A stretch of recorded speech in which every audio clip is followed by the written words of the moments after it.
What did you learn most on social media? Social media was probably the funnest, before it was really interrupted. Oh, we're starting. Are we just keeping this recording? I feel like you're just keeping this recording. Nothing's. Yep. And yeah, more people. All right. Let's start again. What did you learn from social media? Social media taught me that basically when it comes to news now, we've got to be across all platforms, whether it's, Snapchat, Instagram, Twitter, Facebook. The news is everywhere. People have different ways of accessing news, and it was fun to sort of, take what was being reported on in this newsroom and spread it across a range of different platforms. Where do you think social media fits? How important is it for the future of journalism?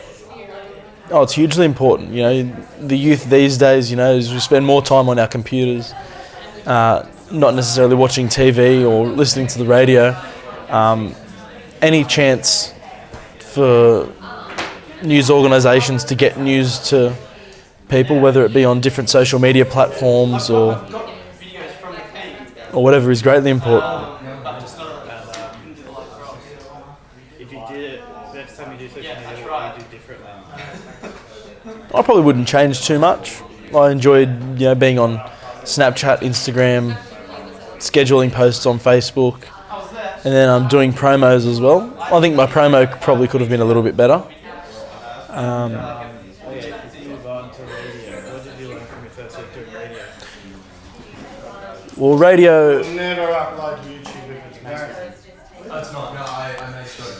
Radio. Well, I had previous experience in radio through past subjects and an internship I did with ABC. However, once again, me and Monica, we sort of started organising it pretty much the day before, so organisation is key. Organisation is key.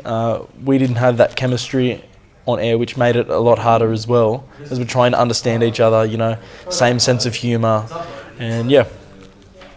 So, what was different this time around than your experience previously? The first radio thing we did, we had about 6 weeks to prepare this 30-minute radio show. And that gave us a lot of time to sort of get to know each other, me and my co-host, and we were just a lot more organised, which meant everything flowed much more smoother. We had Trent as our EP. Yeah, this time we pretty much put it together in 24 hours.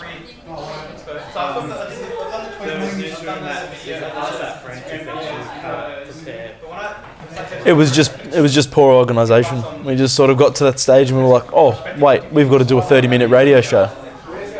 And then got onto it. Whereas next time I think we'll be more prepared, where we organise meetings with our group the week before, regular meetings, just to sort of, establish roles early on, and then basically set it out so we can walk in on the Thursday morning and put our show together.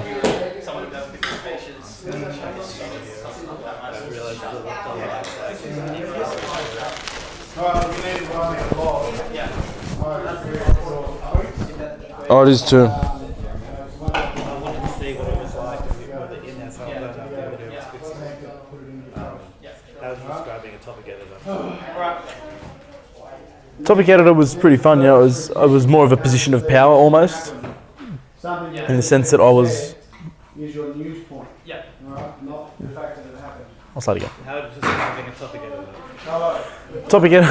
Topic editor was it was fun. It was something different. I had to be on top of who was in the report team that I was taking care of, and that was sport. And I was constantly going back and forth with them, seeing where they were at, regularly checking their work, make sure it was up to standard, and then staying back at the end of the day, just basically improving on what everyone had submitted. As when deadlines occur, there can be mistakes, so improving that and then just publishing.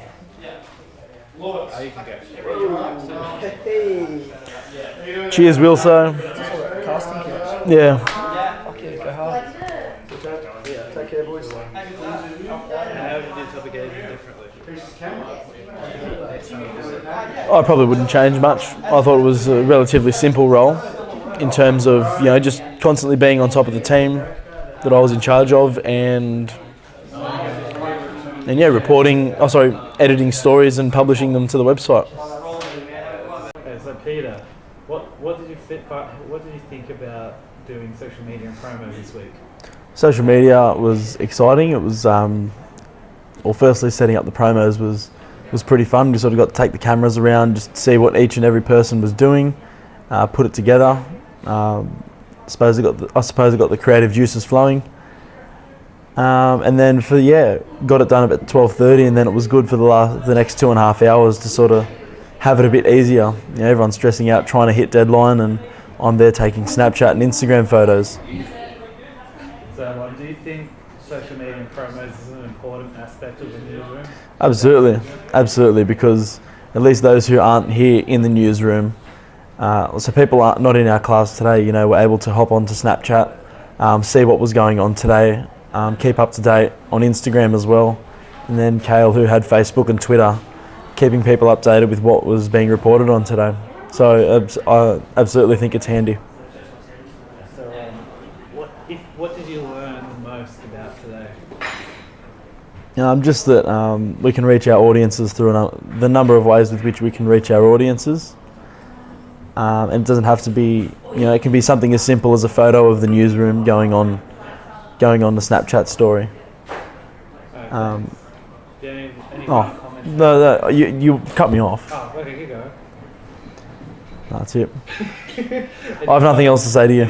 So Roman Reigns was cheated on Monday. It's been a hard week. It's been a hard week. It's been a long week. So no other final comments? No, it was good. It was an enjoyable day. Report tick. First 2 weeks. What was your thoughts? The first week wasn't too bad. I was tasked with writing a written article on culture. It wasn't too bad. I did the Eat Street markets, which is, food's something I'm passionate about, and so I found that easy to write. And I've had a lot of experience in writing articles these first 2 years of journalism.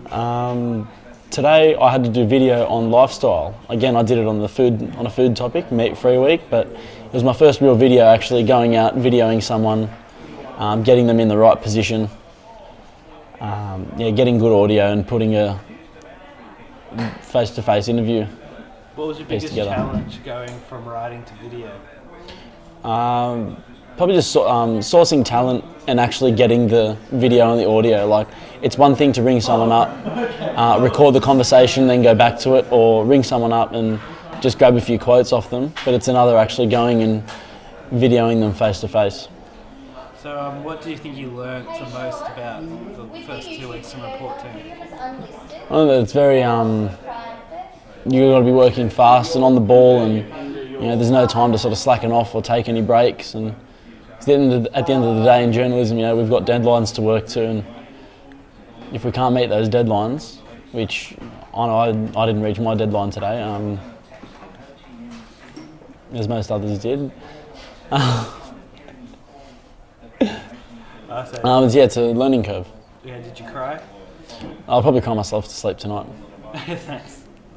Alright, so we'll start with last week. How was breaking news? Breaking news was interesting. It was I was scared in the lead up to breaking news. I was just, what if nothing's happening? What if nothing's happening? But I found the night before that there was going to be a volunteering expo, and it worked well because that would tie in with National Volunteers Week. So that was handy, and I sort of got straight onto it the moment I got into uni. Did you have any problems doing breaking news? Yes, one slight problem. I had the iPad set up on a tripod, microphone plugged in, and I was down on the ground untangling the cords, accidentally pulled on the wrong cord, and the iPad has just gone from about 5 feet in the air onto the concrete and smashed the screen. So what did that teach you?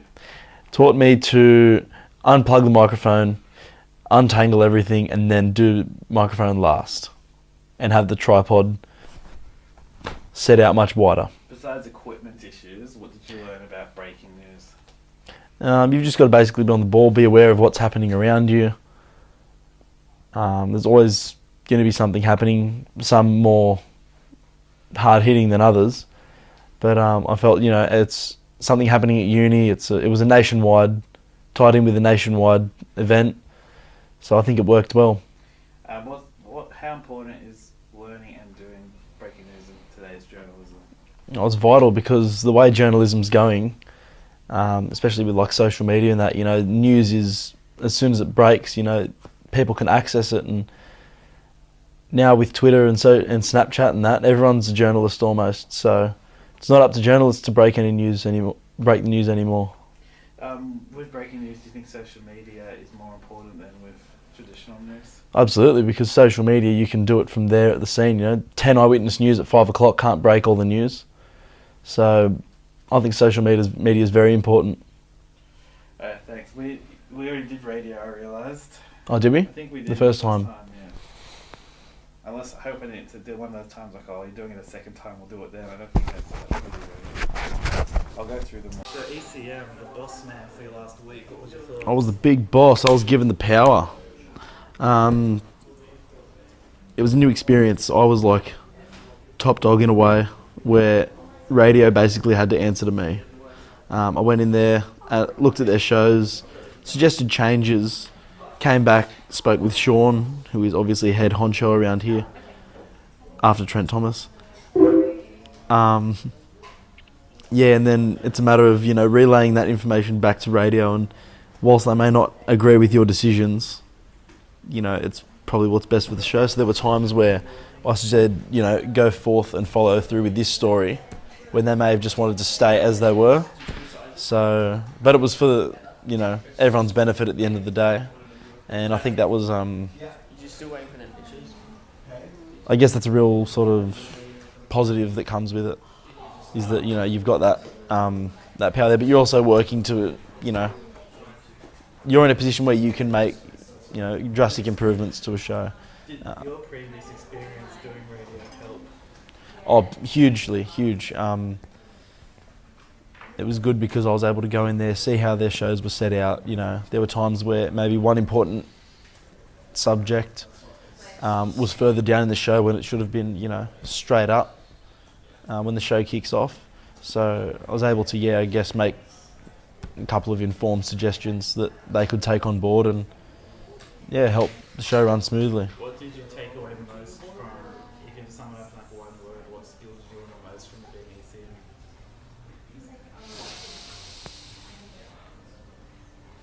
Oh, Jesus.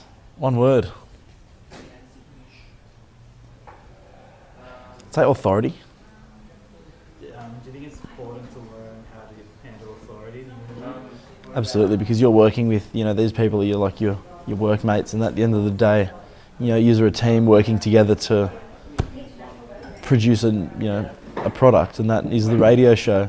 So, you know, if there's bad apples, if there's poison, it's not going to go anywhere. So, whilst you do have that person who's there making improvements and you know, helping better the show, I think it benefits everyone at the end of the day. What's your overall thoughts on Newsroom? You're done now. Next week. Newsroom. I'm not going to say that on camera. It was good because there were elements where I was thrown in the deep end with some subjects. You know, infographics. I didn't even know what infographics were before this session. I do know what infographics are now. I copped an absolute roasting for my infographic, but I took it on board and produced a fairly decent infographic. This was my first time when I covered Meat Free Week. That was the first time I actually, you know, took a tripod and camera, set it up, and actually interviewed people with a microphone. And once again, that was me being thrown in the deep end. I had no previous practice at it, and still got a story done. But yeah, it's been good. So a lot of new experiences. I've learned different. You know, I've been immersed in different roles. You know, sort of gotten a feel for everything that's involved. And yeah, it's been a really enjoyable experience overall, and it's greatly improved my knowledge of, you know, what goes on in a newsroom. Would you say it's the most important class? So far, absolutely, because at the end of the day, like along with when I did my work experience at ABC Radio, you see there's people there that are in charge of, you know, getting a story on not only the website but then also on social media, and you've got your radio people and your producers, and they talk to someone in a higher position. So I guess what I saw there translated into here. So what that tells me is that, yeah, this class is based on an actual real life newsroom. You know, we're all working to deadlines. We all sort of answer to someone higher, I guess, as well. That's sweet. What are your last words, last thoughts? It's done. Let the gin and tonics flow.